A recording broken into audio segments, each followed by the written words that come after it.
こんにちは。株式会社学び屋のナビンです。よろしくお願いします。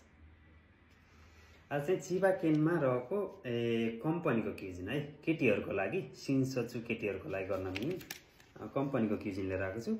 यसमा मिल्ने चाहिँ मेसिन पढेको अथवा चाहिँ अपारेरु फेसन पढेको लेडिजहरुको लागि है। सानगाचुमा सोचेको हुने लेडिजहरु कोही हुनुहुन्छ भनेदेखि चिबा केनको इचिकावासीमा रहेको कोजो भित्र काम गर्ने है। कामहरु चाहिँ एकदम सजिलो आनन्दले कुर्सीमा बसेर गर्ने काम हो। कस्तो काम भन्दा चाहिँ कपडाको ट्यागलाई चाहिँ जस्तो बाहिरबाट जापानमा लिएर आएको कुनै बाहिरी देशबाट चाहिँ जापानमा किनेर लिएर आएको सामानको कपडाको ट्यागहरु निकालेर अनि त्यसमा नयाँ ट्याग लगाउनु। ट्याग भनेको कस्तो भन्नुहुन्छ भने यो ट्याग हुन्छ नि कपडामा, यो ट्यागहरुलाई चाहिँ बाहिरी देशको ट्यागलाई चाहिँ निकालेर यसमा चाहिँ निहुङमा लेखेको पेपरहरुलाई बसेर सिलाउने, कुनै मेसिनमा चाहिँ सिलाउने त्यस्तो खालको काम आएको छ। एकदमै सजिलो काम छ। गर्न चाहनुहुने केटीहरु कोही लेडिजहरु हुनुहुन्छ भनेदेखि भाषा एन्सन जतिको भयो हुन्छ, धेरै राम्रो भाषा चाहिदैन।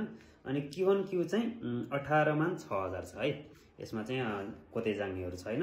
बिहान 9 बजेदेखि बेलुका 6 बजेसम्म गर्नुपर्ने, बीचमा 70 मिनेटको ब्रेक हुन्छ। बोनस पनि छ, जाङ्गे पनि छ। अनि चाहिँ निचियोबी र सिकुजिस चाहिँ बिदा हुन्छ। त्यो बाहेक दोयोबी चाहिँ खाइसाको क्यालेन्डर अनुसार भनेको छ है।